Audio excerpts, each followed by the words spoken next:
बिस्मिल्लाहिर्रहमानिर्रहीम। अस्सलाम वालेकुम व्यूअर्स, मैं हूं समीउल्लाह। आप देख रहे हैं समीउल्लाह फूड सीक्रेट। दोस्तों, आज आपके साथ शादियों वाला बीफ स्टीम रोस्ट की रेसिपी शेयर करेंगे। आज की वीडियो में मैं आपको बताऊंगा जब हम घर पे स्टीम रोस्ट बनाते हैं तो उसके अंदर हमारी क्या गलतियां होती हैं जिसकी वजह से रोस्ट हमारा सही से बनता नहीं है और अंदर से वो फीका होता है, खाने में वो बिल्कुल इस तरह गोश्त बिल्कुल नहीं गला होता है और सख्त होता है। तो आज आपको मुकम्मल गाइड करूंगा। इसके अंदर एक बीफ के अंदर एक रेशा होता है जो कि हमारे दांतों में जाके फंस जाता है, तो उसको हम किस तरीके से खत्म कर सकते हैं। फिर इसका मसाला हमने मैरिनेशन किस तरीके से तैयार करनी है और बेहतरीन किस्म का जब हम किसी होटल से, रेस्टोरेंट से या शादी से खाते हैं तो उसी तरह का टेस्ट हमें घर पे किस तरीके से मिल सकता है। आज आपको इसके बारे में मुकम्मल गाइड करूंगा और एक बेहतरीन किस्म का स्टीम रोस्ट आज आपको घर पे बनाने का तरीका बताऊंगा। बीफ स्टीम रोस्ट बनाने के लिए अब सबसे पहले जो मैंने गोश्त लिया है, यहाँ पे मेरे पास बीफ की चांप है।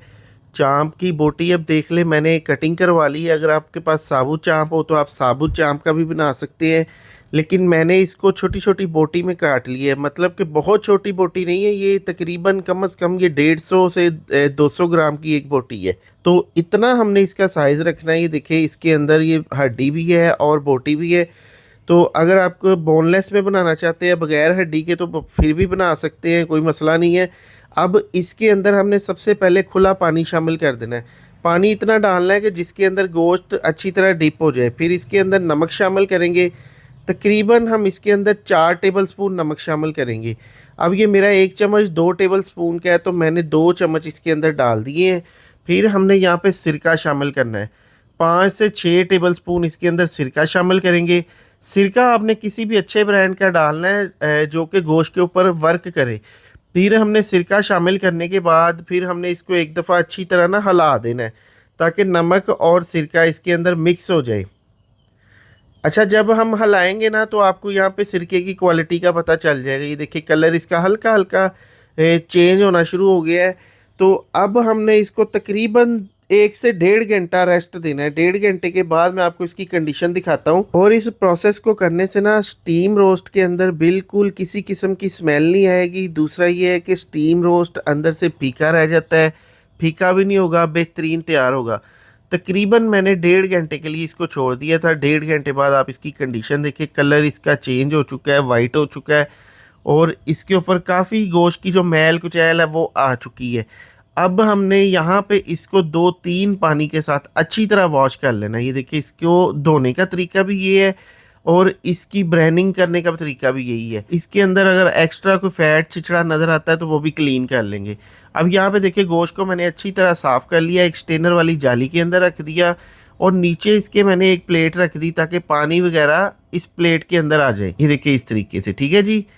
अब हमने यहाँ पे ऑयल को पहले प्री हीट करना है, अच्छी तरह गर्म कर लेना है। गर्म ऑयल के अंदर हमने ये गोश्त शामिल करना है। अब यहाँ पे गोश्त को हम फ्राई करेंगे, तो यहाँ पे हमने इसको गोल्डन कलर होने तक फ्राई करना है। अच्छा, इस प्रोसेस को कहते हैं रोस्ट करना। अब पहले हम गोश्त को रोस्ट करेंगे, बाद में स्टीम करेंगे। रोस्ट, अब गोश्त ऊपर से बिल्कुल क्रिस्पी सा और इसके अंदर मतलब हमने इसको तेज आग पे इसको रोस्ट करने का, फ्राई करने का मकसद ये है कि इसके अंदर ना एक कलर आ जाए, ऊपर से गोश्त हमारा कलरफुल हो जाए, ब्राउन हो जाए और अंदर से ये कच्चा ही है, जूसी है, ठीक है। तो अंदर से हमने इसको जूसी रहने देना, बहुत ज्यादा हमने इसको फ्राई नहीं करना, ओवर कुक नहीं करना। अब यहाँ पे हमने ऑयल के अंदर एकदम से सारा गोश्त नहीं डाल देना, क्योंकि अगर हम इसके अंदर ज्यादा बोटियां डाल देंगे ना तो वो इसका टेम्परेचर ऑयल का कम हो जाएगा। तो हमने इसको हाई टेम्परेचर पे फ्राई करना है ताकि ऊपर से क्रिस्पी हो जाए, अंदर से गोश्त नरम ही रहे। अब गोश्त को एक प्लेट के अंदर निकाल लेंगे और इसको अच्छी तरह ठंडा कर लेंगे और जो बाकी का गोश्त है ना उसको भी हम इसी तरह से फ्राई कर लेंगे। देखिए, इस ऑयल के अंदर अब यहाँ पे देखिए जी, ये भी ब्राउन हो चुका है गोश्त। अब इसको निकाल लेंगे। अगर इसकी वेट की बात करें तो इसका 1.5 किलो वेट है,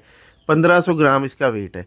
तो अब यहाँ पे देखिए आप इसकी कंडीशन। अभी मैं आपको बोटी उठा के दिखाता हूँ कि अंदर से ये जूसी है, कच्चा है, इसने पानी छोड़ा हुआ है। ये देखें, ये देखिए, पानी गोश्त ने छोड़ा हुआ है। अब इसकी मैरिनेशन तैयार करते हैं। मैरिनेशन के अंदर 4 टेबल स्पून दही लेंगे, 1 टीस्पून इसके अंदर नमक शामिल करेंगे, 1 टीस्पून इसके अंदर लाल मिर्च पाउडर, हाफ टी स्पून काली मिर्च पाउडर शामिल करेंगे, 1 टीस्पून लहसुन पाउडर शामिल करेंगे, पेस्ट का भी इस्तेमाल कर सकते हैं, हाफ टी स्पून हल्दी, 1 टीस्पून धनिया पाउडर, 1 टीस्पून गरम मसाला पाउडर, 1 चुटकी इसके अंदर हम शामिल करेंगे जायफल और जावित्री का पाउडर।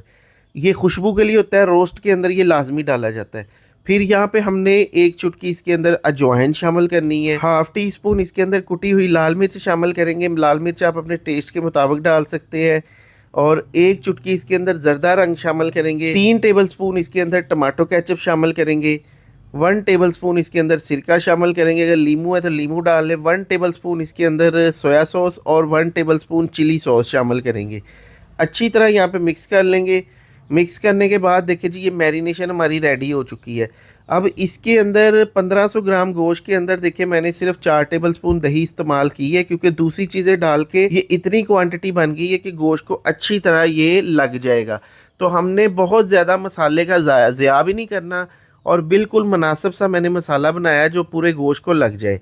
अब ये मसाला इसके ऊपर डालेंगे देखिए इस तरीके से, और हमने इसको अच्छी तरह मिक्स कर देना है। अब यहाँ पे देखिए इतना अच्छी तरह मिक्स करेंगे कि हड्डियों के ऊपर, बोटियों के ऊपर ये सारी मैरिनेशन अच्छी तरह चिपक जाए। अच्छा, अब हमने ना यहाँ पे इसको थोड़ा सा हिला देना देखिए इस तरीके से, ताकि जो बोटी कोई रह गई है तो उसको भी अच्छी तरह मैरिनेशन लग जाए। अब हम इसको 1 घंटे का रेस्ट देंगे।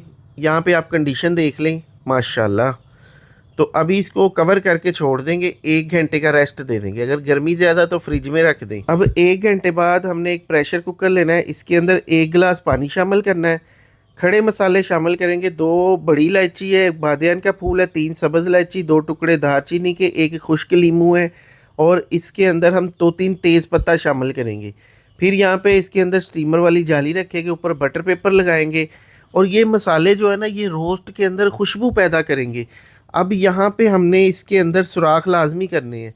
अक्सर हम यहाँ पे गलती करते हैं कि सुराख करना भूल जाते हैं, और स्टीम रोस्ट जो है ना बहुत ज़्यादा पानी छोड़ता है, तो वो पानी हमारे गोश्त के अंदर आ जाता है और उसको फीका कर देता है, उसका मसाला भी वो निकाल देता है सारा। तो हमने इस तरह से ना सारे स्टीमर वाली जाली के अंदर ना इस तरह सुराख कर देने हैं बटर पेपर के अंदर। फिर हमने इसके अंदर ये गोश्त शामिल करना है। ये देखिए इस तरह हिला लेंगे, और हिलाने के बाद ये बोटियाँ इसके अंदर प्लेस कर देंगे। तो दोस्तों, इससे पहले मैंने बहुत सी स्टीम रोस्ट की रेसिपीज़ शेयर की हुई हैं, बीफ स्टीम रोस्ट, शादियों वाला स्टीम रोस्ट। तो इंशाल्लाह ताला मेरी हर रेसिपी आपको ऑथेंटिक मिलेगी, आप सर्च कर सकते हैं। अगर ज़्यादा क्वांटिटी में बनाना चाहते हैं, 4 किलो में भी मैंने रेसिपी शेयर की हुई है, ये 1.5 किलो है, और इससे ज़्यादा क्वांटिटी में भी मैंने रेसिपी शेयर की हुई है। अब यहाँ पे इसके ऊपर हम सफ़ेद तिल डाल देंगे खूबसूरती के लिए और टेस्ट के लिए। फिर इसके ऊपर हम लगा देंगे बटर पेपर। देखिए इस तरह से ऊपर वाली साइड पे बटर पेपर लगाएंगे, ताकि जो प्रेशर कुकर के अंदर जब प्रेशर कुकर चलेगा, स्टीम पैदा करेगा, तो इसके छींटे गोश्त के ऊपर ना गिरें। अब यहाँ पे यही गलती होती है कि गोश्त के ऊपर छींटे गिरते रहते हैं और मसाला सारा उतर जाता है। अब हमने फ्लेम को हाई रखना है, पहले 5 मिनट के लिए फ्लेम को हाई रखना है। जब प्रेशर कुकर का चलना स्टार्ट हो जाए ना, तो फिर हमने फ्लेम को बिल्कुल लो दानों वाली आग, दम वाली आग पे कर देना है, जितनी आग पे हम चावलों को दम देते हैं। ये देखिए इतना हमने कर देना फ्लेम को, और तकरीबन हम इसको 1.5 घंटे के लिए पकाएंगे। तो 1.5 घंटा इसको स्टीम देने के बाद अभी इसको खोल लेते हैं। तो ये देखिए माशाल्लाह, धुएँ खुशबुएँ हर तरफ फैल रही हैं, और देखिए स्टीम रोस्ट की लुक देखिए, फर्स्ट लुक देखिए कितनी ज़बरदस्त है। बिल्कुल सेम टू सेम शादियों वाला स्टीम रोस्ट, ना ही इसके ऊपर से कोई मसाला उतरा है, ना ही इसके अंदर कोई पानी है। बेहतरीन किस्म का स्टीम रोस्ट हमारा ये देखिए तैयार हो चुका है। अभी फाइनली आपको दिखाते हैं डिश आउट करके। ये देखिए इसके अंदर कोई पानी नहीं है, बिल्कुल बेहतरीन है। तो अभी आपको तोड़ के दिखाते हैं फाइनल इसकी लुक कितना ज़बरदस्त है।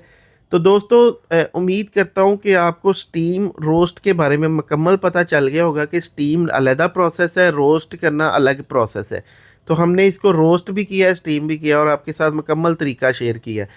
अब यहाँ पे इसको तोड़ेंगे। ये देखिए माशाल्लाह माशाल्लाह, गोश्त देखिए कितना हलवे की तरह गला हुआ और नरम मक्खन मलाई की तरह सॉफ्ट है। ऊपर आप लीमू डाल सकते हैं, चाट मसाला भी डाल सकते हैं। ये देखिए माशाल्लाह कितना ज़बरदस्त है। तो आप भी इस वीडियो को फ्रेंड एंड फैमिली के साथ ज़रूर शेयर करें। अपना बहुत सा ख्याल रखिएगा। शुक्रिया, अल्लाह हाफिज़।